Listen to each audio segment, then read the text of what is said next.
Terry, you itching for that first game finally tomorrow? Well, I don't know about itching. I mean, it'll be fun. I mean, it's another step in the progression, and the timing's normally just about perfect. You know, the guys have done a really good job going through the drills, and you know, now it's time to get over and face live competition. It's another good step. And again, the first week, 10 days, especially the veterans, you know, they're going to get their legs under them, and that's just the way it is. So you try to balance evaluating guys and have them get ready.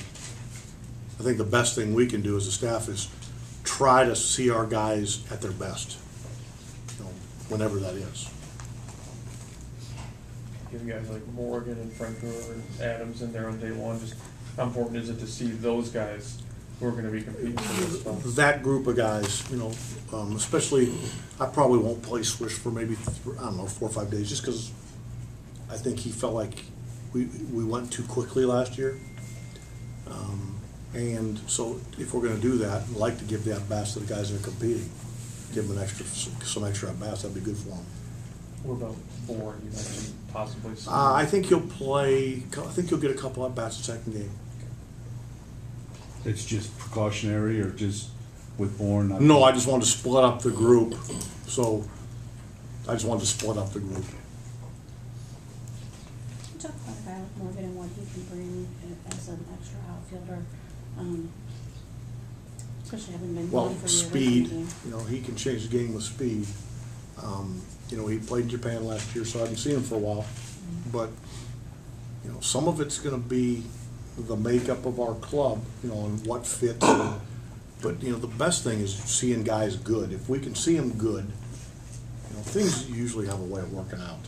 Not too many guys that you end up sending down or cutting that just dominated spring. It doesn't really happen like that very often. Or if that's the case, you end up seeing them pretty quick. For him specifically, does it matter that he was gone for a year? How much does that change? No, it doesn't matter. It doesn't It's a matter at different all. game there, certainly. Not really. You don't think No, so? you still got to throw it the same distance. And no, I wouldn't say that at all.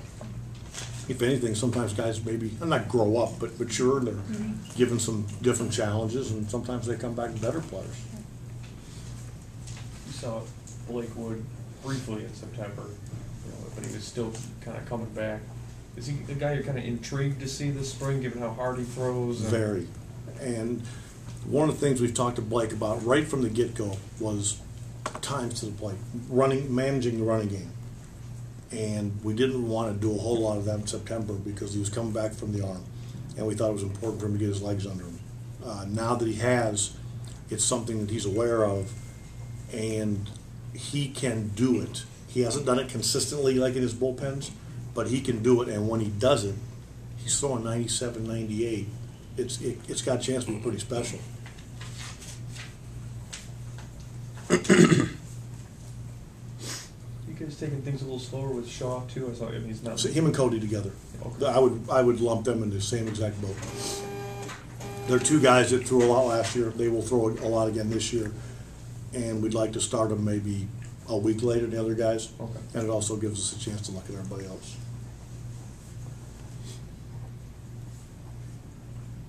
When you have a good year like you did last year, and they haven't really strung together a number of good seasons in a row here, how do you feel just looking at your team in terms of, does last year in any way impact this year?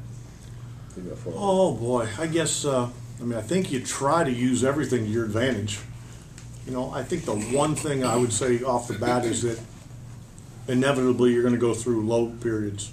I remember last year at the beginning of the year when we get beat up a little bit, I kind of felt like there was here we go again. Mm-hmm. You know, I think now, guys, we went through an 8-game losing streak last year and it didn't derail our season. So I think guys will realize, you know, quicker, you know, we can still compete. Why do you think that happened last year where it didn't in the past that they, in other words, why wouldn't, 8-game losing streak is a lot of games that could really send you to the wrong direction. It was tough. It was difficult. And I think it was in August too, wasn't it? It was difficult. I know the end of the trip was in Texas. We finally won a game. Yeah. So why do you think that didn't just send the whole spot? I don't know. I wasn't here before. No, I mean last year. What was it about your team last year that avoided that? I mean, I don't know. I mean, they didn't quit. They never quit. I mean, an 8-game losing streak, you don't want to have an 8-game losing streak to find out. But, you know, again, they just kept playing. That was one of the traits that they had that I really respected. They always played.